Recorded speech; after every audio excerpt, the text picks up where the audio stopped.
Instituto Mexicano del Transporte. Hola, ¿qué tal? Buen día. Soy Manuel de Jesús Favela Gallegos. Estoy adscrito a la Coordinación de Ingeniería Vehicular e Integridad Estructural en el área de dinámica vehicular y les comparto el motivo de mi presentación, que es confort y calidad de viaje en un autobús urbano. Esto para introducirlos en este sentido de las vibraciones en el transporte. Yo creo que primero lo que empezaría es, disculpen esta imagen, pero es precisamente para ubicarlos en el sentido de la comodidad. Y yo preguntaría, ¿se sienten cómodos? ¿Y cómo es que podrían aprovechar el sentido de comodidad si utilizan, por ejemplo, la silla de la izquierda o esta mucho más refinada, ¿no?, que está a la derecha? Y eso nos conduce a una manera particular que se puede derivar en dos opciones para poder evaluar la comodidad. Damos entrada un poco con esto de ergonomía y confort, porque es común que esto en ciertos aspectos se confunda. Y como se menciona aquí, la ergonomía es adecuar el medio de trabajo al hombre para mejorar la productividad y el rendimiento. De esta manera lo que hace es relacionar los espacios, las formas, las consistencias, los materiales, la forma del cuerpo humano, cómo se adapta o cómo funcionaría mejor, por ejemplo, para caber en una silla, para activar una palanca, y tiene que ver con ese aspecto dimensional y de funcionalidad. La otra es precisamente el confort, que se pudiera definir como se indica aquí, que es la calidad de prestar el uso necesario, agradable, sin inconveniente ni molestia. Es decir, ya tiene uno cierta predisposición para disfrutar incluso una actividad, ¿no?, y su entorno. Pero bueno, aquí más adentrados en la parte de confort, pues se ve afectado por el movimiento. Cuando la actividad involucra que el cuerpo se mueva, o que tenga que ser sujeto a un movimiento, entonces se puede afectar o la salud, ¿no?, en la parte de la fisiología del cuerpo, la comodidad por esta sensación, ¿no?, la percepción en el sentido de lo que puedo yo apreciar a través de mis sentidos, y en un dado caso puede producir malestares físicos cuando se estén desempeñando alguna actividad. Pero bueno, ¿por qué malestar? Esto es, al final de cuentas, porque hay una respuesta mecánica del cuerpo a los cambios de intensidad o dirección del movimiento. Es decir, me muevo de frente hacia atrás, de lado, giro, más rápido, más lento, y nuestro cuerpo inercialmente responde. La otra es por la parte fisiológica. Nos sentimos mareados, fatigados, nos da sueño, duele la cabeza, nos deja esa sensación como de que nos quedamos atrás en un movimiento, nos genera estrés, o incluso internamente puede ocasionar daño físico en alguno de los órganos dependiendo de la intensidad. Y por tanto esto nos lleva a que es importante considerar la magnitud y el tiempo en que se expone a ese movimiento, en que el cuerpo está expuesto en una actividad, qué tan largo, qué tan intenso. ¿Cómo lo conducimos nosotros en el sentido de los vehículos, ¿no? Y para diferenciar esos otros aspectos de confort en cualquier otra actividad, nosotros identificamos y asociamos el confort con la calidad de viaje. Y en cierta forma hasta los utilizamos en este medio de una manera como sinónimos. Esta sensación de confort y calidad de viaje se asocia a lo que el usuario siente, a lo que percibe durante su traslado, ¿no?, al utilizar un vehículo. Y como decía anteriormente, el cuerpo humano interactúa mecánicamente. Es decir, seguimos al vehículo y por lo tanto somos sujetos al movimiento, e internamente tenemos movimientos relativos. Es decir, si yo giro hacia la izquierda, de repente mi cuerpo se va a la derecha. O si en una frenada, pues nos vamos hacia el frente, y luego cuando terminas nos vamos hacia atrás. O sea, esos movimientos son de interacción precisamente por los cambios de movimiento o de dirección. Y bueno, esto de aquí hay que considerar que el vehículo responde o se comporta dependiendo de cómo interactúe con su entorno, ¿no? Y uno de los principales elementos con los que interactúa pues es la carretera a través de las llantas. Esa es la principal interacción, todo se traduce hacia arriba, ¿no? Y en este sentido de hacia arriba pues está que pasa el movimiento, pasa a través de las llantas, luego se amortigua un poco con la suspensión hasta cierto punto, luego se transmite al chasis, hacia la carga, o a los pasajeros o al conductor, todo lo que vaya más arriba.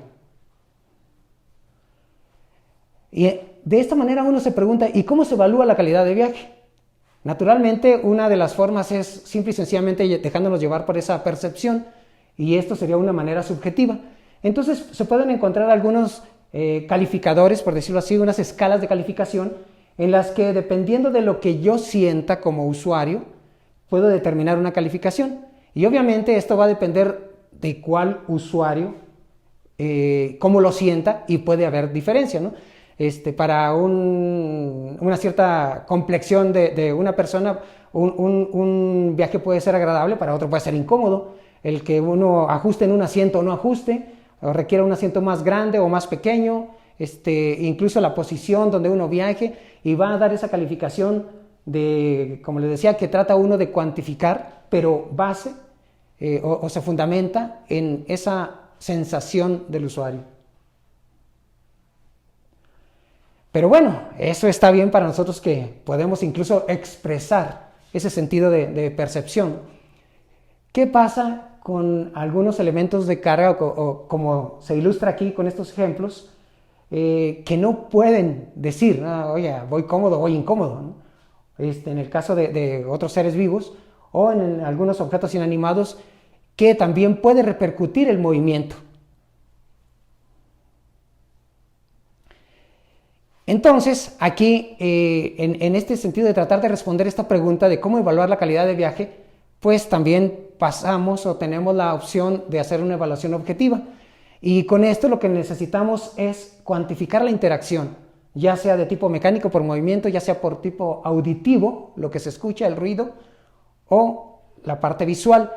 Y como ejemplo, pudieron ustedes dirigir la vista hacia la imagen de la izquierda de fondo o a la derecha, y la sensación en el enfoque, solo para poner un ejemplo de esta interacción visual, pues no es la misma. Entonces, existen técnicas para poder cuantificar ese desenfoque o incluso el malestar que pudiera en algún momento producir. Pero también en el caso de esta evaluación objetiva se tiene que saber con qué magnitud, con qué intensidad, qué tan rápido, en qué dirección, en qué momento, todos estos aspectos que son más del mundo físico, y que afortunadamente, como les digo, hay técnicas y métodos variables que se pueden utilizar. Así, perdón. Bueno, en este caso, la comodidad y el confort se ha asociado mucho con variables físicas que son la base de la evaluación del movimiento.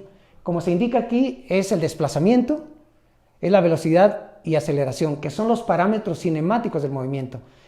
De una manera mucho más particular, el movimiento que normalmente nos produce este tipo de sensaciones tiene que ver más con oscilaciones, con movimientos de vaivén, con vibración. Y para el caso de la vibración o la oscilación, pues hay funciones bien definidas que nos permiten ubicar esos parámetros, y en función del comportamiento de esos parámetros llegar a evaluar ese efecto en la calidad de viaje o el confort. En este caso, aquí podríamos apreciar, es muy típico que ese movimiento oscilatorio se represente por una función sinusoidal, en el que se puede identificar la amplitud y el periodo. Y obviamente la frecuencia tiene que ver con qué tan rápido se está dando estos cambios en el tiempo. Y normalmente se mide a través de Hertz, ciclos por segundo. Pero bueno, eso es lo que normalmente vemos en la parte básica de la teoría, ¿no?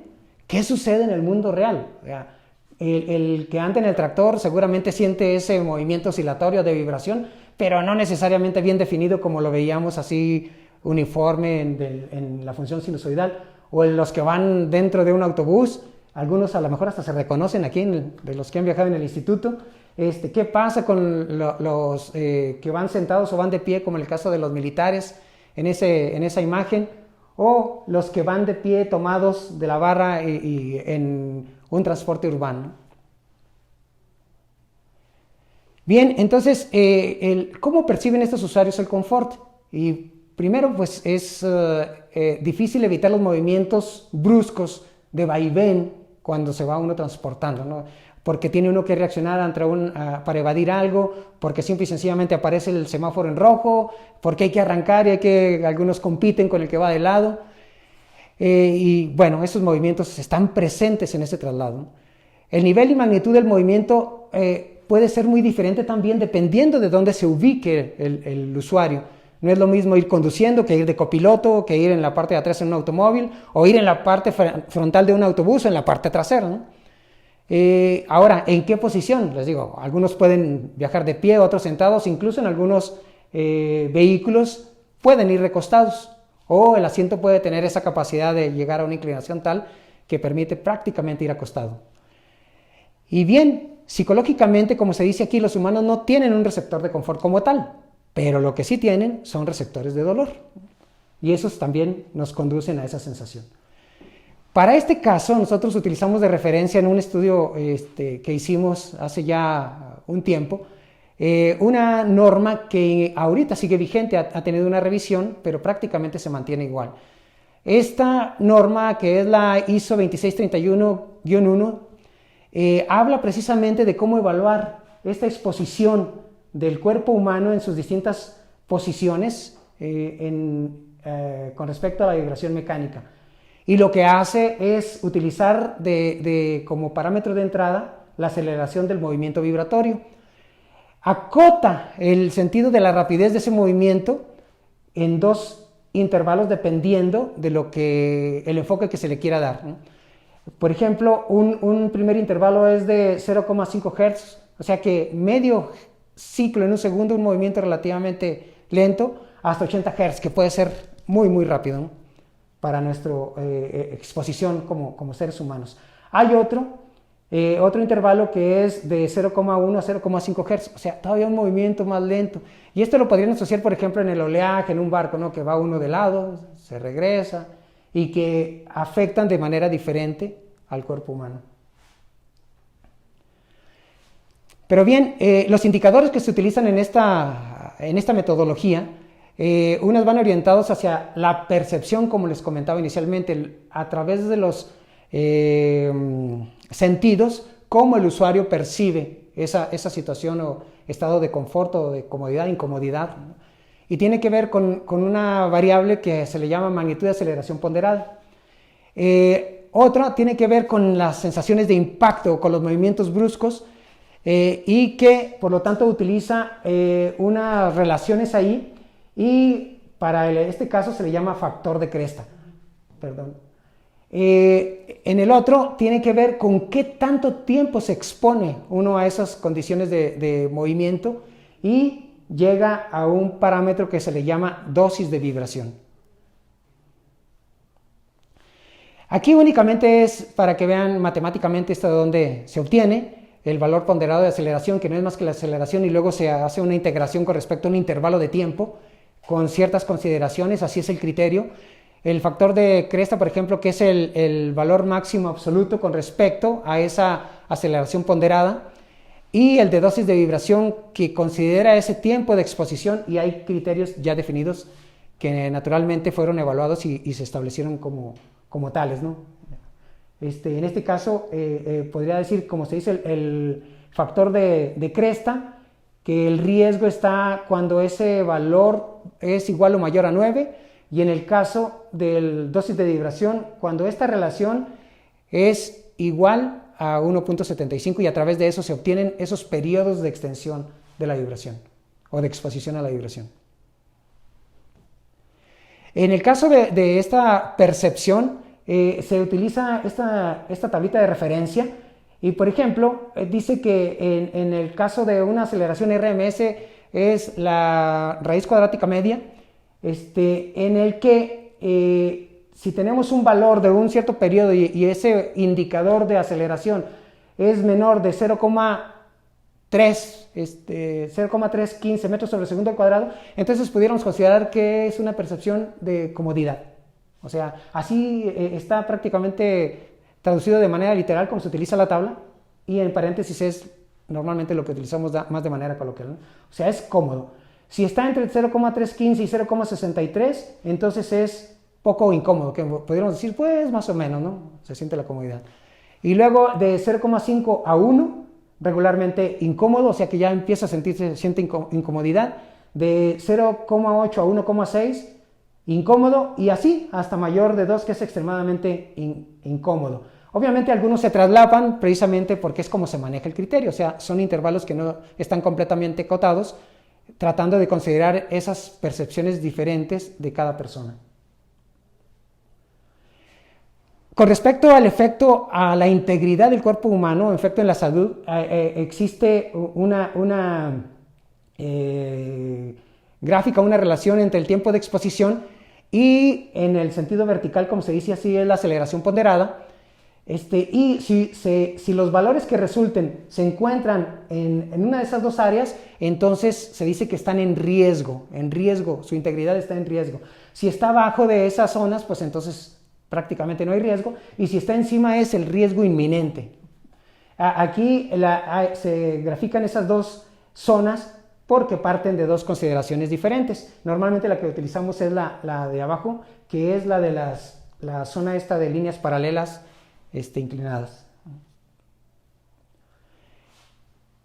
Pero bien, para nuestro caso, la aplicación de esta metodología se llevó a cabo a través de un autobús de transporte urbano, del tipo microbús que ustedes pueden ver circulando todavía aquí en la ciudad de Querétaro, y en algunas otras partes del país, seguramente, tratando de tener una representación de este tipo de unidades.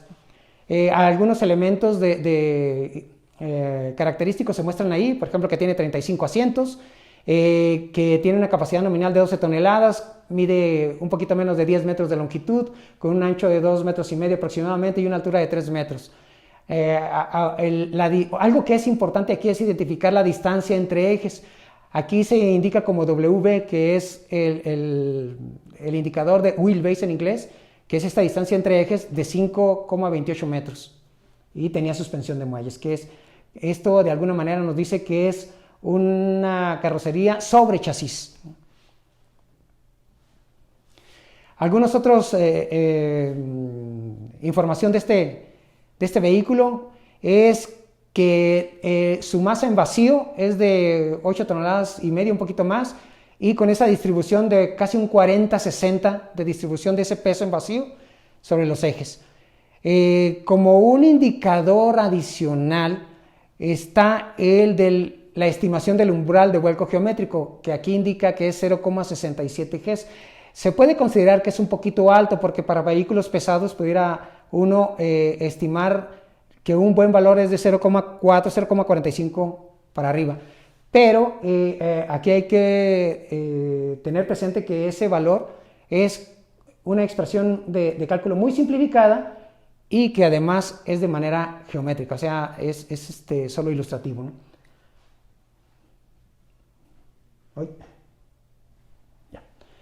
Pero bueno, este vehículo se instrumentó precisamente para poder determinar lo que les voy a mostrar posteriormente, en el que se colocaron algunos instrumentos, acelerómetros, medidores de velocidad angular en distintas ubicaciones, incluso en asientos, para poder determinar lo que pasa al frente, al medio, en la parte de atrás, si uno va de pie o uno va sentado, como pueden ver en estas imágenes. Esto es únicamente para que vean justo esa diferencia de que a veces cuando uno lo ve desde un punto de vista muy, muy sencillo, pues se da cuenta de que hay, valga la repetición, bastante diferencia, ¿no? Porque no es como se aprecia esa onda sinusoidal que les decía para analizar la vibración, y los registros son tal cual. La ventaja es que las técnicas nos permiten también separar esas frecuencias y llevarlas al caso mínimo de representación sinusoidal. Pero aquí se tienen que considerar como un efecto global. Y también para acotar que hubo mediciones en carretera, con ese autobús en carretera y sin pasaje, como están ahí, se indican con una R, en la ciudad sin pasaje, porque todavía no se cargaba, todavía no se introducían más pasajeros, salvo llevaba ahí como un 15% tal vez, 20%, cuando ahí se considera sin pasaje, y en la ciudad ya con pasaje, que se llegó como al 75%. Perdón, revisé. Sí, ¿verdad? Sí. Bien, ahora con respecto a los resultados. Miren, aquí se puede apreciar estos valores indicadores de tramos de medición. Les comentaba que ese valor o esas letras R, que es cuando iba en carretera, ustedes pueden tener ahí los valores de aceleración ponderada que se obtuvieron, y luego la E, que va del 5 al 9, que es cuando llevaba ya en la ciudad con el 15% de pasajeros, y luego la P, que ya es en la ciudad con pasajeros, que fueron la mayoría de las mediciones. Aparentemente se ve que cuando se introducen los pasajeros cambia el comportamiento del vehículo porque se incrementa la masa. Es una de las condiciones de los sistemas dinámicos. Pero en sí ustedes pueden observar que los valores en general para cuando se utilizaron pasajeros, están entre 0,6 y 1,2, lo que nos lleva a que tendríamos entre estos dos condiciones, ¿no? De regularmente incómodo o incómodo para esa situación con respecto a la percepción. Esto lo pudiera traducir, es como cuando ustedes quieren leer algo en el que van sentados ahí en el autobús y no pueden enfocar. O sea, de alguna manera es un indicador de esa dificultad, ¿no? para sentir, para poder enfocar, y que lleva a la percepción de incomodidad. Con respecto al indicador de cresta, el factor de cresta, y que está en la parte de la izquierda, se puede ver, recuerden que el criterio de riesgo era de 9 o mayor a 9. Y ustedes pueden ver muchos puntos que están por arriba de 9. Entonces quiere decir que sí hay bastantes impactos que pueden afectar la integridad del cuerpo humano, ¿no? Y por lo tanto no solo sentir, si lo asociamos también ahorita con lo que comentaba acerca de la percepción, no solo es la percepción, sino también el riesgo de sufrir daño. Y en el caso de la gráfica de la derecha, que es la dosis de vibración, está diciendo de que anda en algunos casos por arriba el tiempo de exposición, solo en ese trayecto que se realizó, está muy cercano a ese punto 75 por arriba de ese valor, que nos puede conducir a que si extrapolamos periodos un poquito más largos, posiblemente nos lleven a llevar condiciones para una condición de riesgo. Y eso se traduce aquí en esta gráfica, en el que si ustedes observan, prácticamente haciendo esa consideración y esa estimación de periodos de duración de exposición a la vibración durante el traslado, se llega a que están para las mediciones, si estábamos entre 10 minutos y media hora, y estamos ya de todos modos dentro de la zona de precaución. Si en el caso de los pasajeros seguimos, si extendemos la extensión de la duración cerca o poquito más de una hora, nos mantenemos siempre en esa zona de riesgo, ¿no? Zona de precaución. Y si eso lo extendiéramos para alguien que se traslada prácticamente durante todo el día, un periodo de 8 horas, pues nuevamente vuelve a quedar dentro de esa zona. O sea, esto nos da conduce estos resultados a que utilizar en cierta forma el transporte en esas condiciones nos está exponiendo a riesgos a la integridad del cuerpo humano. Bueno, ya con esto yo quisiera comentar acerca de algunas conclusiones y algunos comentarios que se derivaron de este estudio. La primera es que la percepción de un usuario es un indicador subjetivo, o sea, es lo que yo siento, lo que yo creo, ¿no? Y puede diferir de un usuario a otro, mientras que la vibración mecánica nos da valores medibles, o sea que aunque el otro lo sienta bajo, lo sienta alto, el valor es un mejor indicador que se puede comparar con otras condiciones. En el caso de los pasajeros que van sentados, sienten menos ese efecto, o sea, son sujetos los lleva a una sensación de mayor comodidad y también de menor exposición a riesgo de daño, ¿no? Mientras que los que van de pie, pues lo experimentan más, y esto se le puede agregar que no solo es por lo que se siente directamente en el piso, sino también por cómo se pudiera transmitir ese movimiento hacia el resto del cuerpo humano, de los pies hasta la cabeza, ¿no? Y que posiblemente pueda afectar hasta la columna. En el caso de que un usuario vaya en la parte delantera o en la parte media, tiene una menor sensación de incomodidad, y también los resultados marcan que está menos expuesto a esas condiciones de riesgo de daño. Mientras los que van arriba del eje trasero o más atrás de él, pues lo padecen más. Y por lo tanto, existe mayor riesgo de lesión en pasajeros de pie que van en la parte de atrás. Además de esto, esta medición o esta metodología también ya indirectamente nos puede también llevar a analizar los estilos de conducción de los conductores, ¿no?